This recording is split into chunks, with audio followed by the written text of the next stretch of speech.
Welcome to the You Can Man podcast, episode 11. I'm Josh. I'm Tim. And I'm Dave. And on this week's episode, Ask Us Anything.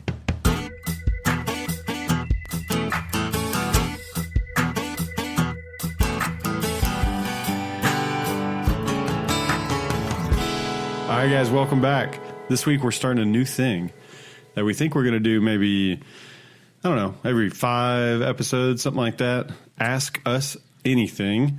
And so we're going to just keep that line of communication open on all our social media. All 30 of you out there that are currently following us. Actually, we do have more than that. Yeah, but if you have questions at any time, you can always ask us. Right. Anytime and any question. That's right. And exactly. We'll be compiling them. Because we do want to branch out from more than just DIY stuff. But so if you have a question that's completely random that you want to ask us, definitely go ahead and do that as well. But first, Dave, how was your week?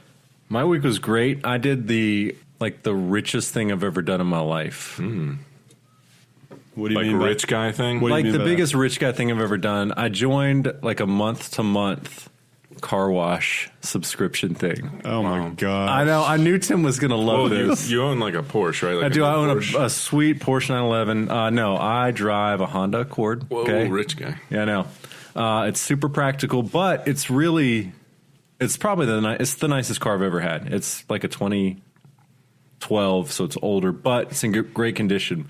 And I used to drive a Honda Accord, and it got what I call the paint cancer. That's probably insensitive to say that, but that's kind of what it is, right? Everybody's seen the Honda Accord, like the dark one, a black one that the paint oxidizes and it gets really nasty. That was my old car. My new car, I don't want that to happen. So Honda recommends with that old paint, rather than fixing it, they say, hey, you should, I've read from Honda, they said you should wash your car more often or you should wash it less often. So I never washed that advice. car. Right, it is. I never washed that car and it got the nasty paint. Anyway, Tim, I knew you would hate it. I knew you'd feel, but it's $30 a month and I can get my car washed. $30 a month. Yeah, I can get it. Wow. I can get it washed as many times as I want, like every day. Opposite of what Tim would like. I know. So I'm trying it out for a month and we'll see how it goes. Because I don't go out and wash my car. Number one, I don't have time to do it. And number two, when I did have time to do it, I never did it. Well, I wish you luck on that investment because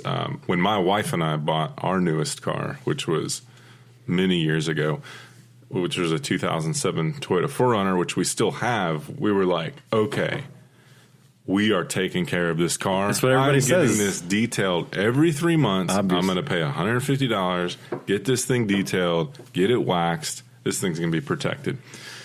7 years later, we've had that once, and we've washed it probably 6 times since then. Well, I'm not doing that anymore because I'm telling you, my old Honda, Josh, you saw it, that paint was awful, and I hated it, and I'm not doing it with this Honda. I'm going to keep it clean. And I have been keeping it clean, but I'm going to keep it really clean. I can get it washed every day. I can't even fathom. I know. I cannot fathom paying $30 a month. Look, I didn't ever or think... even the 100, what did you say? 150 every quarter? We've done a detail, I think, one time when we got our brand new, not brand new, sorry, 2012, our minivan. And Bethany, my wife, was actually ticked because... I mean, you guys know her standard of cleanliness. So she's like inspecting it after we just paid, I don't know, $100-something to have it like a full detail. Never good enough. And they totally, I was like, really? You didn't get this? I think for a real detail, you're in the multi-hundreds of dollars. Yeah, that's true. Now, I clean the inside of my car every week. I clean it. I wipe it down every weekend. But the exterior, for whatever reason, I never wash it. So, but now I'm going to wash it every day. Well, the key to keeping a car looking nice is keeping it in the garage. Yes. You have to keep it in the garage. Keeping kids out of it. Yeah. If possible.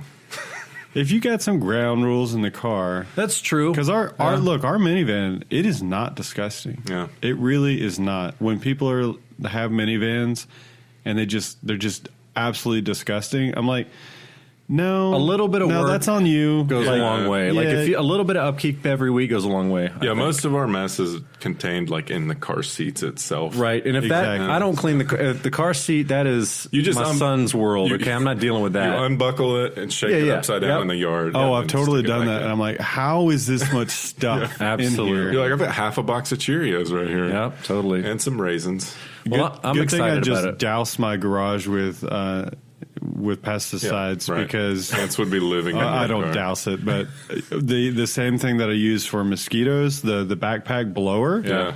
When I'm out in the yard, I'm spraying that. I'm like, I'm just going to spray a little bit in the garage. just gonna hit it. But anyways, I was thinking that I would have a serious ant problem because they would be getting in the car because of all the junk. Yeah, totally. That my kids leaving there. Anyways, Josh, how about you? The big thing this week for me was I had my annual physical, which is fun. I'm not quite 40 yet, so I hear they get really fun at 40. That's what I've heard that as well. So I'm never turning 40. I'm not there yet, but so about a year ago, I won't go into the whole detail, but I had a little episode that I thought might have been a heart episode, so I went to the ER in the middle of the night exactly a year ago. Anyway, made some lifestyle changes. So my doctor was impressed seeing me a year later. I'm down like over 20 pounds. Heart rate, like resting heart rate's nice and low. I can run long distances. What's your resting heart rate? About 55 BPM. That's pretty good. And so got the BMI down a little bit, even though I'm still considered overweight. But really? The first words out of my doctor's mouth was BMI is stupid. Yeah, Josh is the last person I like to give compliments. Okay, I know that sounds bad, but if you knew me and him, then you'd get it. I appreciate But you that. have done, it's amazing. Like huge lifestyle changes. It's awesome. Wow. I want to look at pictures of you from a year ago because not to say this, like you don't look different. No, you don't look good now. But no, I was impressed to hear that you had lost that much weight. I was like, I don't remember you being big. Here's how you know how big I was or felt. Is how big my beard was. Like the bigger my beard got, the more I was letting myself go. So you just didn't care? I'm just like, okay, let's cover as much of this up as we can. That's my approach. So when I hit my super goal weight, I'll have to shave it off. Oh, you're going clean. I don't know. We'll see. I'm going to hold you to it. I think I've maintained my weight probably for a good solid 10 years. That's awesome. It's just the standard chub. It's easy to maintain, 375. My maintenance was adding 3 to 5 a year for the past 10 to 12 years. That's how you do it. Really? Yeah. Oh, yeah. Huh. Easy. I have a pair of shorts from 2000. I was seriously thinking of 2001. I still wear them.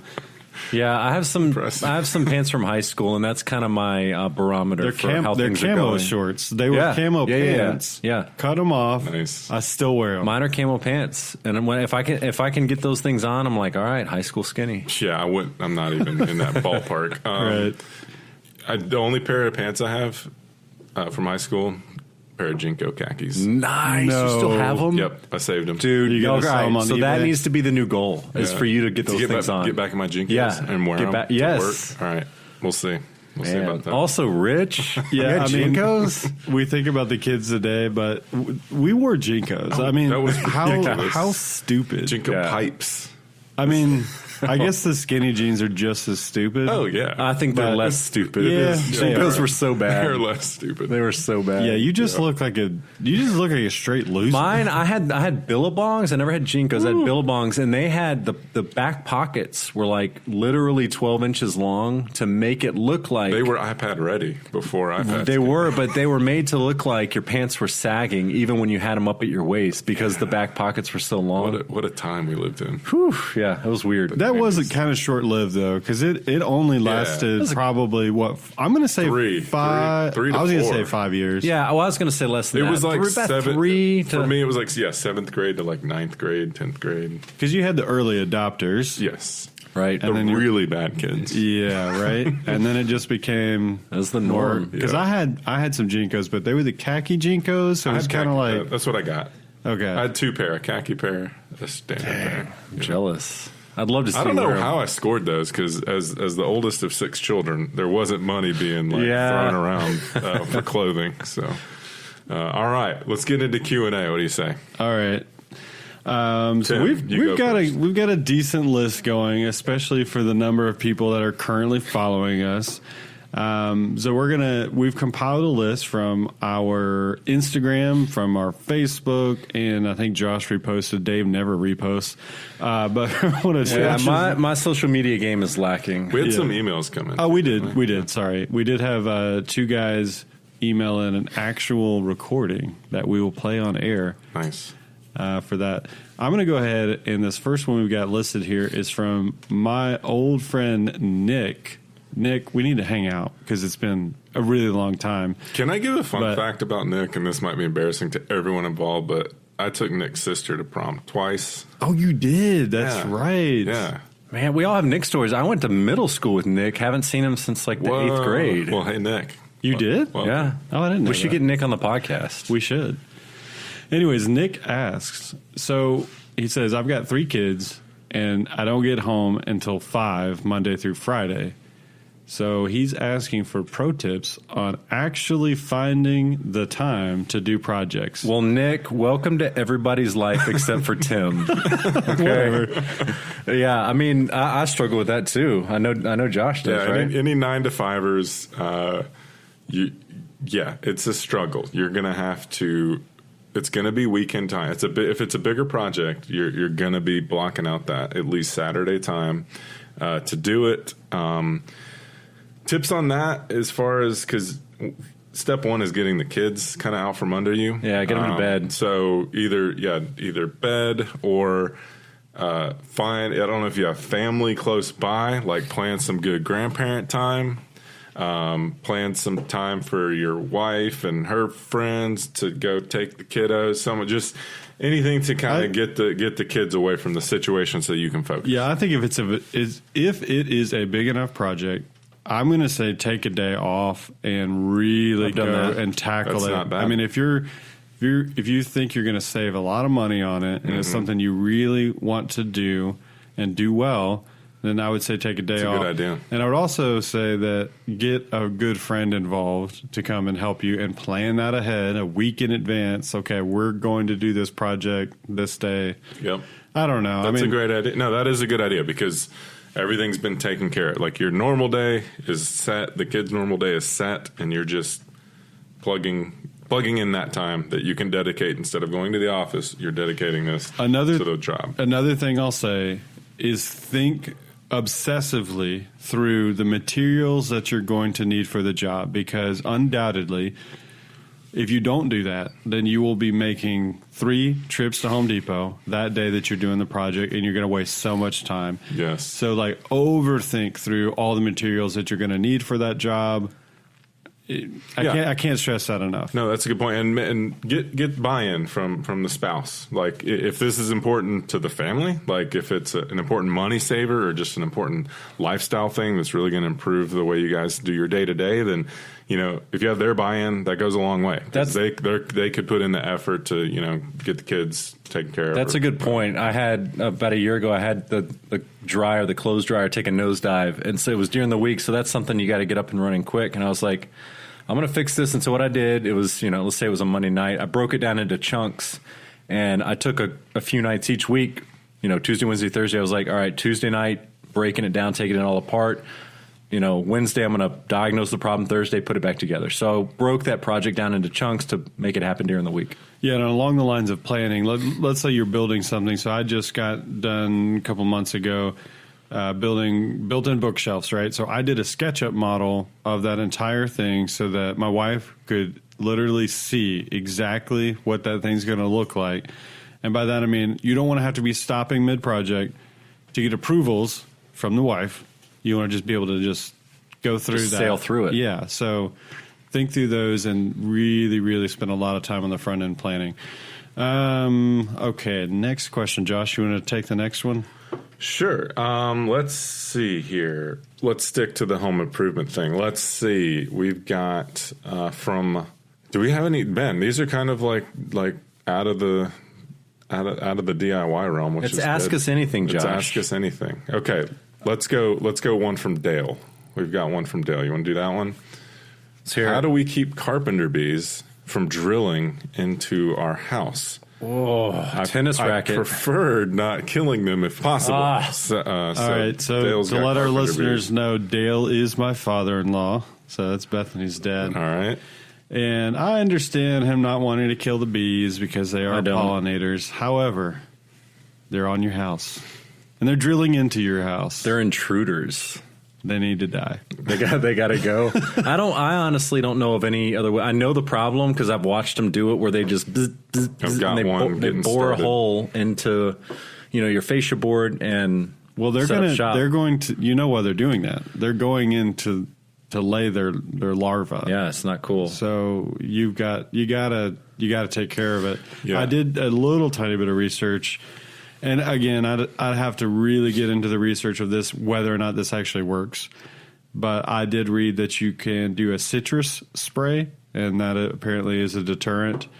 One really stupid thing on this list that I saw was to play loud sounds, like put a speaker outside. Yeah, and I'm like, that. really? Let me get right on that. Yeah. Oh, it was funny. My other friend left a comment or like a GIF underneath Dale's comment. Like, yeah, I want to know this too. It was my friend Zach. He lives in Decatur. Zach, you can totally do that, Decatur. No one will care. Just put out the speakers. I would say, if you spray, is that necessarily going to kill the bees? Because they're not like, crossing a barrier or anything like. Well, the like citrus a ground spray crawler. the citrus was a repellent. Yeah. Right. So you want to spray that. Now, what I would do, I would take the backpack blower thing that I've got that I do with mosquitoes, and I would blast the house with the same stuff that I use on the mosquitoes, which is bifenthrin, and that should take care of them. I don't know if you came across this in your research, and I think I've heard this. So my in-laws have a cabin up in the North Georgia mountains, and everyone up there deals with carpenter bees because the whole place is wood siding. It's very common, and I thought I heard another agent up there talking about, or another real estate agent talking about either a stain or some sort of barrier that you could, and I don't know if it was the citrus spray. That didn't sound familiar, but it totally could be it. But some sort of stain that was treated with a repellent to these bees. Because I was just thinking more along the lines of natural, so I didn't come across that. I'll have to do more research, and we can talk about it again on a future podcast after I can do a lot of research on it. And Dale, if you do any treatments yourself, let us know what's working and what's not. Exactly. I did have one other thing to say about that. If you're ever replacing any trim on your exterior of your house, spend the extra money and get PVC because you're not going to have that issue with carpenter bees. You're going to spend a lot more money, but you're never going to have to deal with rot again. And I think it's a really good call. I actually replaced all of my fascia board with PVC about a year ago, I think. I'm going to be doing the same thing. I got some rotting fascia. Going to go PVC. Got to. Nice. All right, Dave, you want to go? Yeah, next up. All right, so Chris from Atlanta asks, where's the best place to get the best burger in A-Town? Boys, any ideas? I have a hard time spending a ton of money on like really good. Tim, you got to get out. I know. Here's an easy one that's in Atlanta, not staple, but we have a lot of them, is Ted's Montana Grill. I mean, they're not like super exclusive or anything, but it's not really an Atlanta thing. I mean, I guess you could say it is. I don't know if Ted Turner's involved. Right. I know well, that. Sure. But yeah, they produce a good burger every time. Bison burgers are solid. I've never had a bad burger there. There's the Vortex that I know is very popular. Yep, I've had that. That was, I think the only thing I've had there was their triple bypass. Yes, I had that. It had the egg on it. It had egg, bacon. I don't even know. Is that the one with the bun is the like bun is grilled cream? cheese? I think the bun is grilled cheese sandwiches. Yeah, that's just ridiculous. I think they have another one that's a Krispy Kreme donut. They do. Yeah, I think they do. So, and that was good, but it was, I wasn't eating for enjoyment. I was eating it as a challenge. So I'll mention a bison place as well. I don't care for bison meat, but there's a place called The Place in, I believe, Brookhaven, and it's a small, it's almost like a dive. It's a bar. And they have, I think it was rated the best burger in Atlanta, a bison burger. It is amazing. It's the best burger I've ever had. I think I mentioned in the last episode that I'm now doing catering sales for my friend Patrick, who runs a barbecue place. So he's doing burgers now, and I've had one, and it's amazing. You've mentioned it a couple times. It's brisket burger. Ooh. So he grinds up the brisket, smokes it for like 25 minutes or something like that. So it's not like fully cooking it, but almost kind of. And then he cooks it and sears it on a cast iron. Sounds terrible. I'm in, whatever that is. I'm in. So I'm not like a burger connoisseur, but it was really, really in full good. disclosure, the three of us live in the suburbs. So we're probably not going to be the expert on like what's really cool. I don't know. I'm always looking for the best burger in my neck of the woods. Another place, the Iberian Pig down in Decatur, has a really good burger. All right. Okay. All right. Let's see. Next question. I think this is also from Dave's friend that he just mentioned.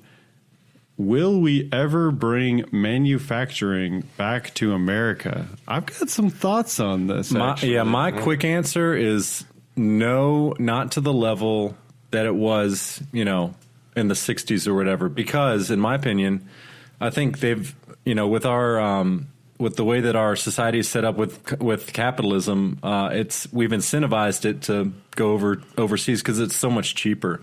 But that said, there are a lot of companies that are bringing it back, almost it's, like a pride thing to put American workers back to work, use these factories that are shut down and all this equipment. So it's more of a pride thing. So I think in that regard, you will get a resurgence, and we are seeing a resurgence. But to the level that it used to be, I just don't see it happening. Well, there's a lot to say about the tax incentives and disincentives that have been structured. And regardless what you think about the current president, Donald Trump, lowering the corporate tax rate has, I think, gone a long way to at least allow a lot of companies to bring a lot of jobs back over and a lot of facilities back over to the U.S., whereas it was way more cost effective to keep those overseas just because of the penalties they would be paying on their corporate tax rates. Yeah, I do want to say, though, that I think a lot of people just kind of throw out, we don't manufacture in America. We manufacture a lot of stuff that people just don't even realize.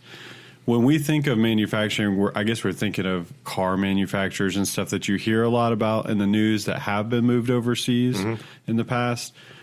But here in America, we produce a lot. I was also going to say that we're definitely manufacturing ideas. It's kind of transitioned over into that, where we're the ones. We're the innovators. We're the innovators. And so that, it's not working with your hands and creating a physical product, but in a way. Well, to your point, Tim, I mentioned that I fixed my dryer. I did fix it 4 times, and then it broke again. I was like, I'm not doing this again. So I just bought a dryer this week, Whirlpool, made in America. Interesting. Yeah. Yeah, there's companies that, and again, like the pride thing, there's a company that makes jiu-jitsu gis, which is like what you wear when you do jiu-jitsu. And they're up in Maine, and they are 100% American workforce. They're 100% the cotton. They get their cotton from America that ends up in these products. So when they formed their company, one of the baseline goals of the company was full American workforce, all American products, all American materials. Very cool. So there's guys going out of their way to do it. Yeah, I feel confident that if some sort of world, hopefully not war, or something crazy happens with trade wars or something where we actually have to start manufacturing everything again in America, I'm talking like craziness where like we're not doing any trade with any other country, I think we'll be all right. Yes. I think we'll be all right. We've historically shown that as a country we can get it done when it needs to be done. I mean, just think about between World War I and World War II, where we were manufacturing-wise as far as what we had available to us in World War I compared to what was done in World War II. I mean, we had like Ford Motor Company just changed over and started making planes and tank parts and like, we found a way. We can make it happen. Those people were awesome, though. I mean, we're kind of lazy now. It's the greatest generation, right? Yeah, the greatest generation, but it can happen again, hopefully. All right. Okay, let's move on. I'm going to go ahead and do this next one here from my friend Brandon. He says not to be confused with the other Brandon we've been mentioning. I have two really good friends named Brandon. Sorry. Okay, he says, what is the max span for dimensional lumber when constructing a deck? He says, for example, what is the max distance a 2x10 can span safely? This sounds like a structural engineer question. Can of worms. Yeah, you kind of have to have a lot of other information. There are a lot of variables. What is the amount of area that it's supporting? What type of lumber? What type grade? of lumber? What are you using the deck for? What are you putting on there? A lot of different variables, but in general, and also how many 2x4s are you putting together? Is it just one 2x4? 2x10s. Yeah, don't use a 2x4. Is it 1 2x10? Is it 2? Is it 3? So a lot of variables, but in general, I would say if this is a beam and you're going to double it up, you're looking around 10, 12, 14 feet, something like that. But yeah, that's without a post in the middle. Yeah, but it really depends on a lot of things. So you really just kind of have to look at it on a case by case basis.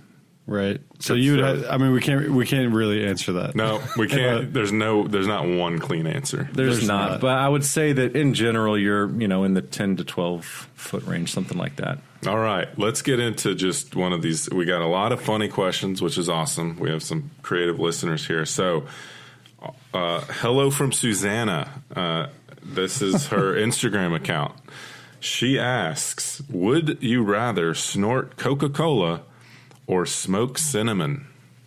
Yikes. This is quick and easy for me. I'm snorting Coca Cola. Oh, really? For sure. All day. For sure. No, I think I'm smoking cinnamon. Wow. Because when I was when I was a kid, we tried to smoke sticks to see if we could, blow smoke or whatever.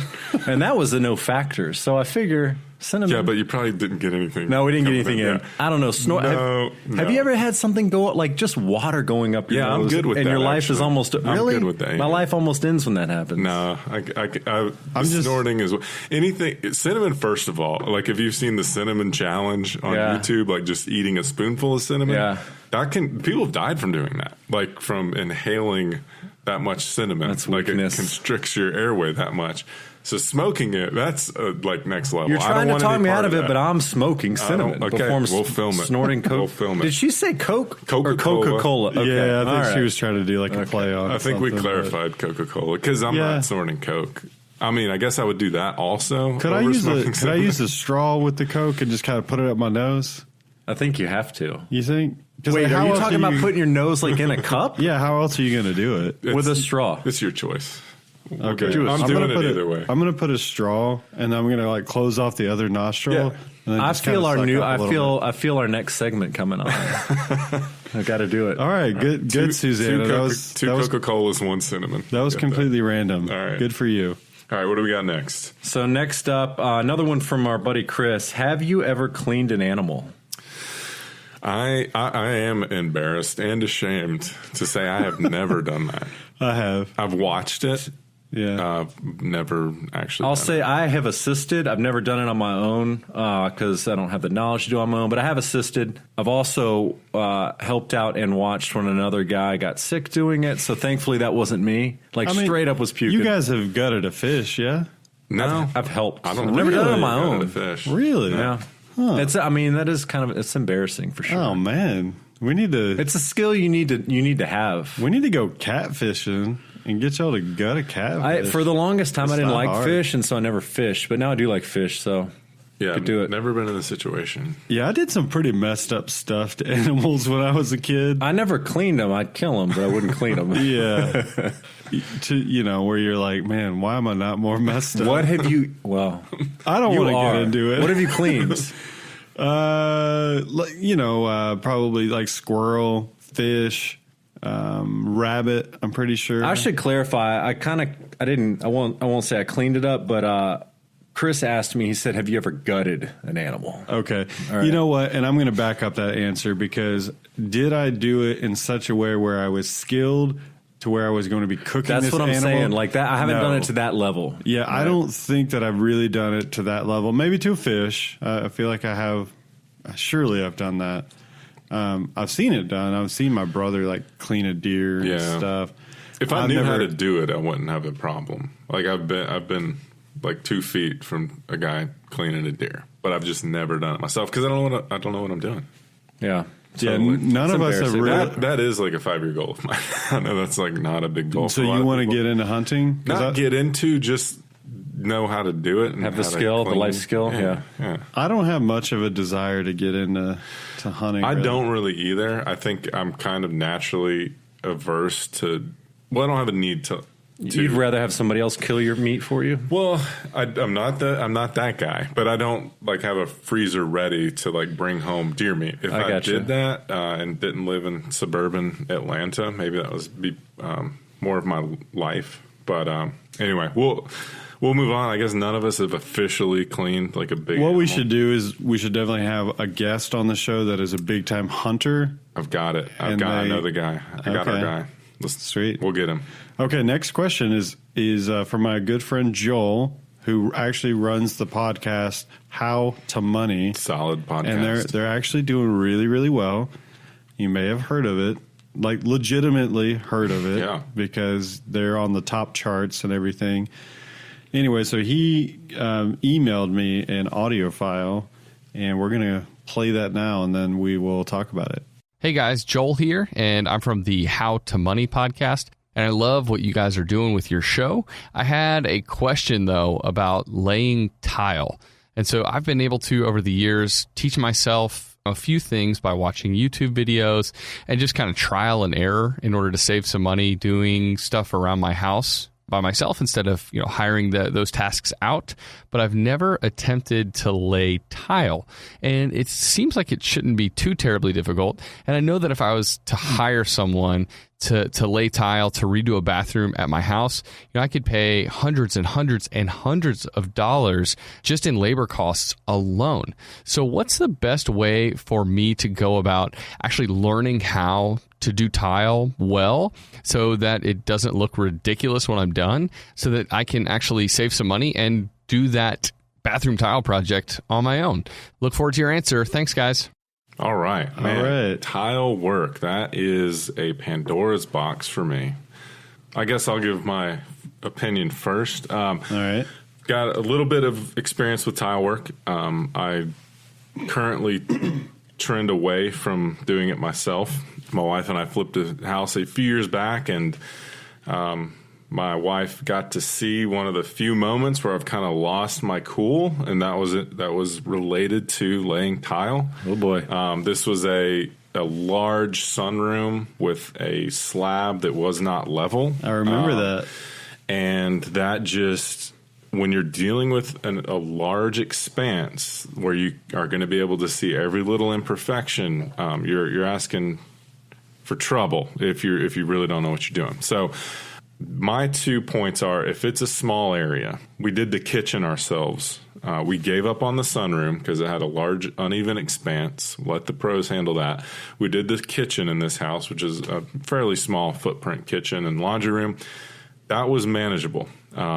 We probably didn't do everything 100% correct as far as like prepping the subfloor, and there's a lot that goes into laying tile and making sure your subfloor is strong and level and it's not going to move over time, and a lot of different things. But for me, it's kind of the size of the job. If it's a small bathroom floor, go for it. Like, I feel like that's good. If it's a backsplash, go for it. If you're starting from zero, going into like a full shower with a curb and stuff, that's you really need to know your stuff, in my opinion. So that's kind of where I am. Yeah, I will totally echo that. If it's a small area, if it's not exposed like Josh said, then I would say tackle it. But if it's a big area, if it's a kitchen floor, if it's something, big expanses where it's going to be very visible, probably best left to the pros. But also something that's kind of a thing that comes with experience, like anything. Yes. And so if you want to do like a trial run, get a sheet of plywood or some sort of substrate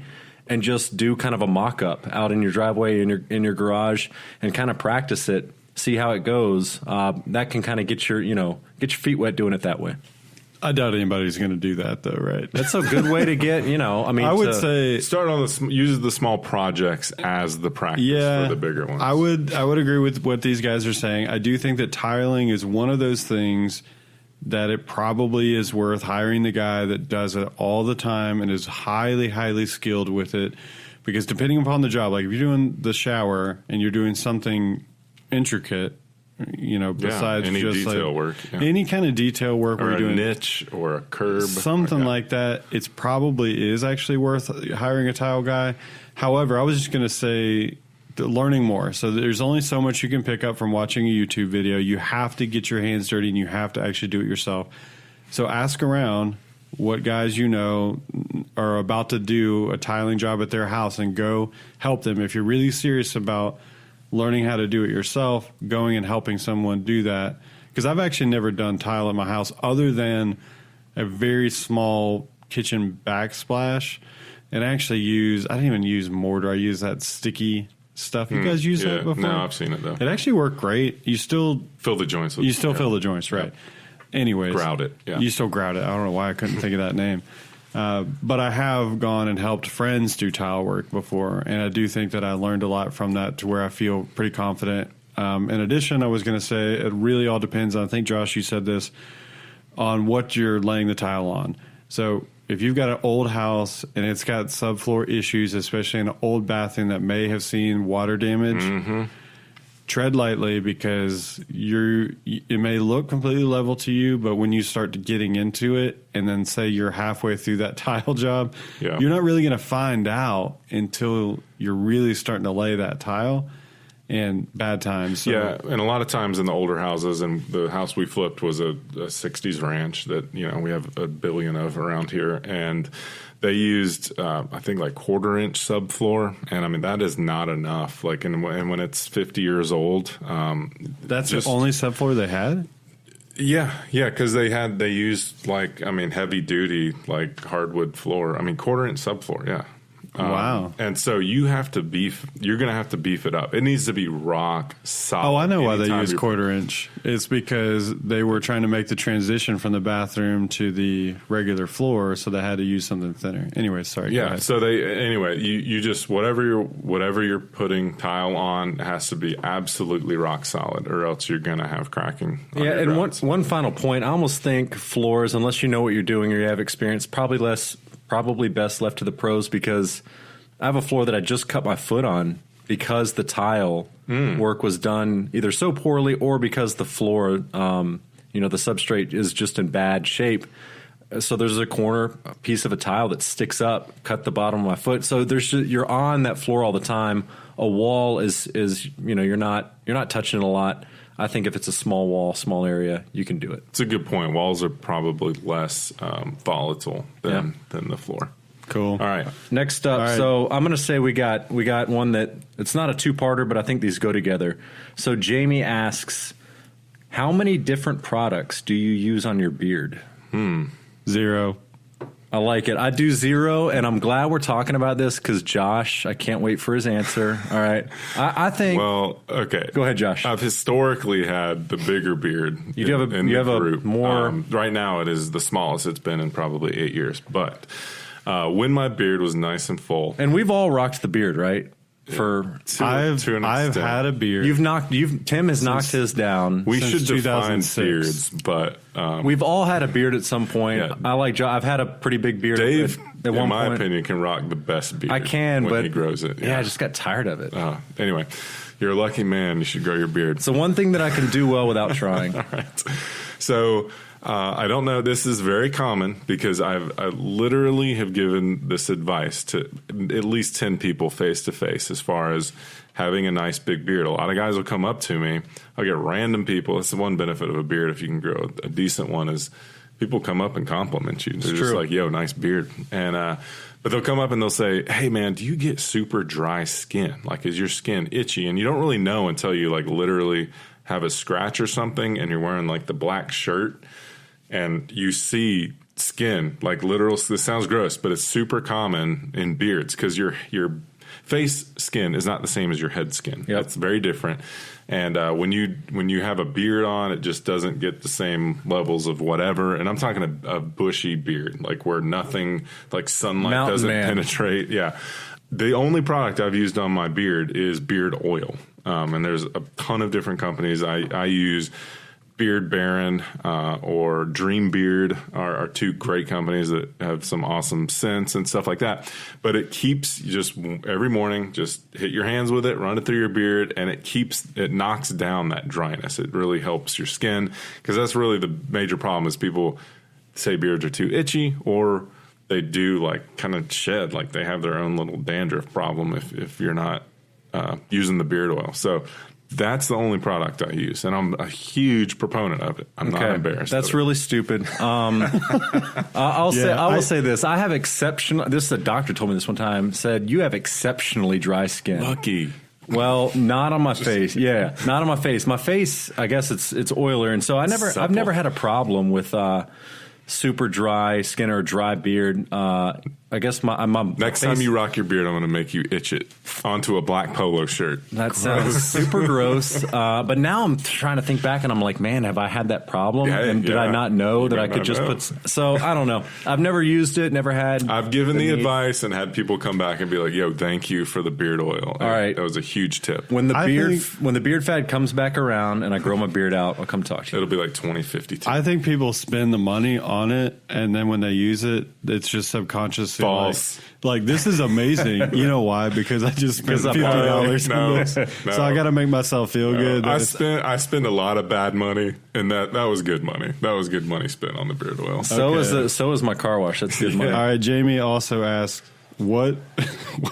what's your nighttime skincare routine? Did I mention that Jamie's a girl? I don't know if I mentioned that. Yeah, she is. Yeah, I guess we should. Jamie is my sister-in-law. Funny enough. So it's a great question. It is. I have recently, not recently, maybe 5 to 7 years at the encouragement. Recently, 5 to 7 years. For the past 5 to 7 years. Josh is 100 years old. I am. So.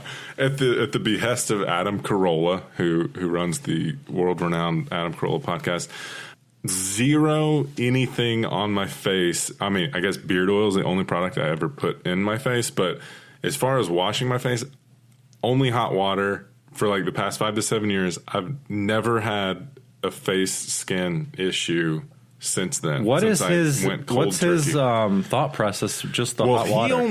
He only showers like with soap like every 3 or 4 months. Okay, so he does the hot water rinse. Wow, you're taking advice from him? Yeah, because he's again like me, never sick. Doesn't have like major skin problems of any sort.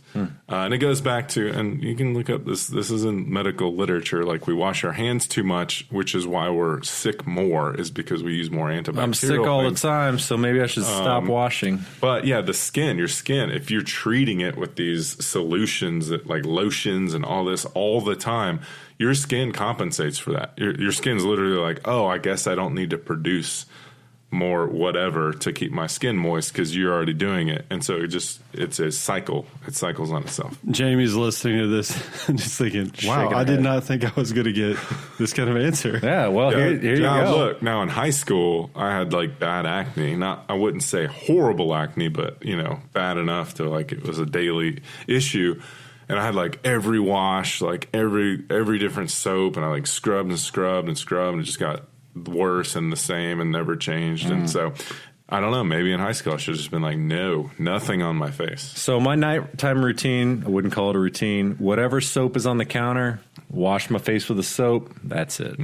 I'm right there with you. Like the soap that smells like watermelon, I'll hit my face with that stuff.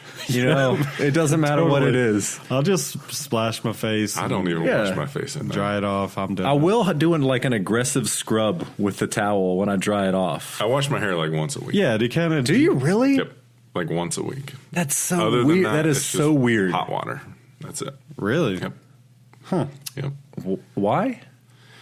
Why not? Just because? It hasn't. There's been no issue. Josh, if you ever come in here and say, guys, I've been doing the dry shampoo thing. No, dude, don't go there, please. What I'll do is like, guys, I haven't washed my hair in a year. How about that? But so you won't wash your hair, but you'll oil up your beard.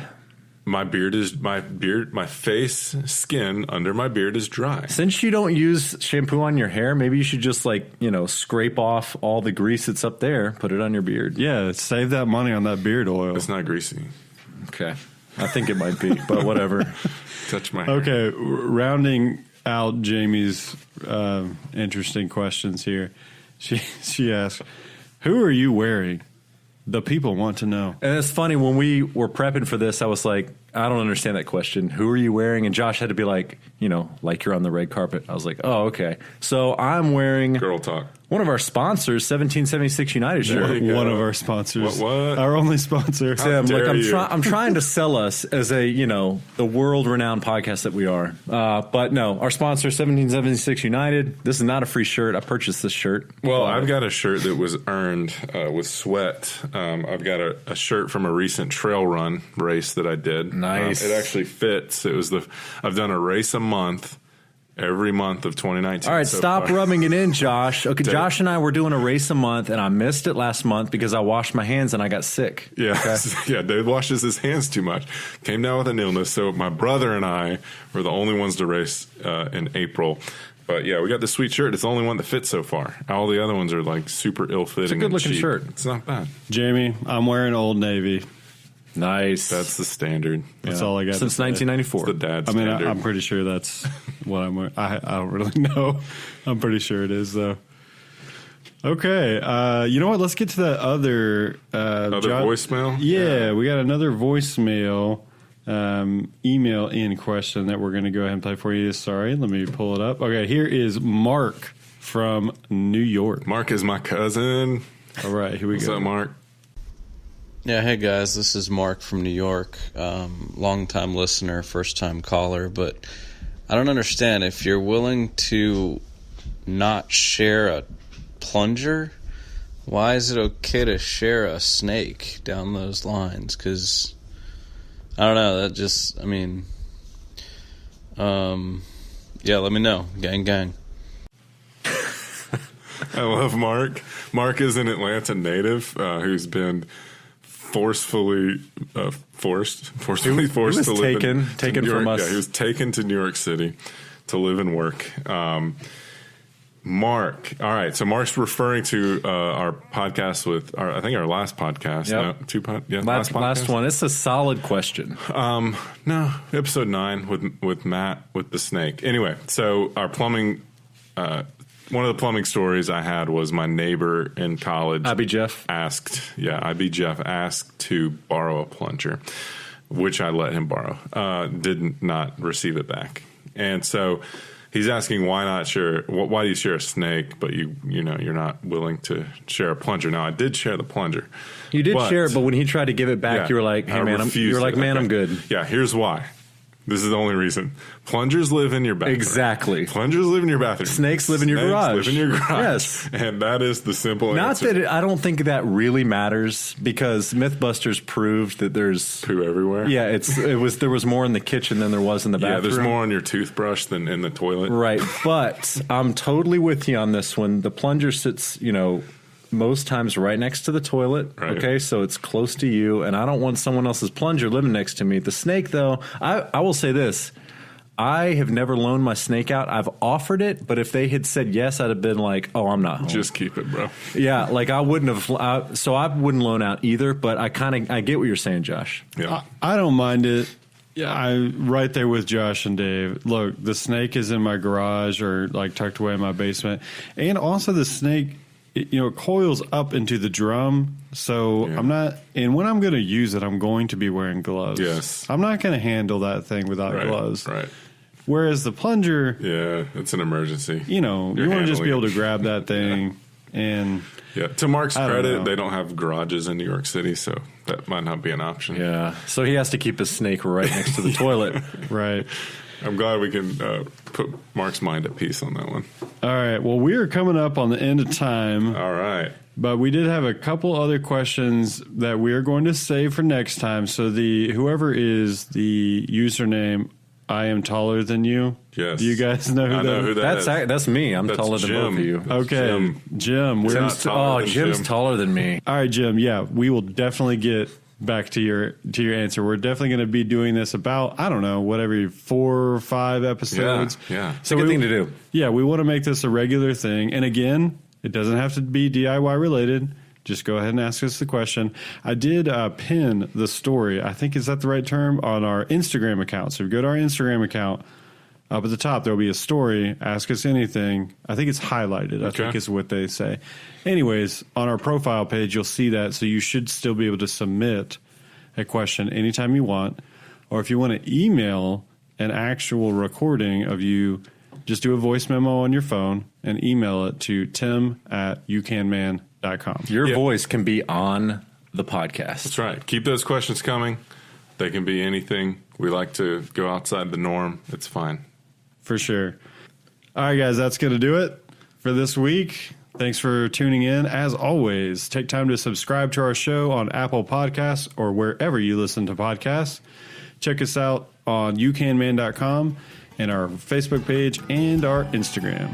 Thanks.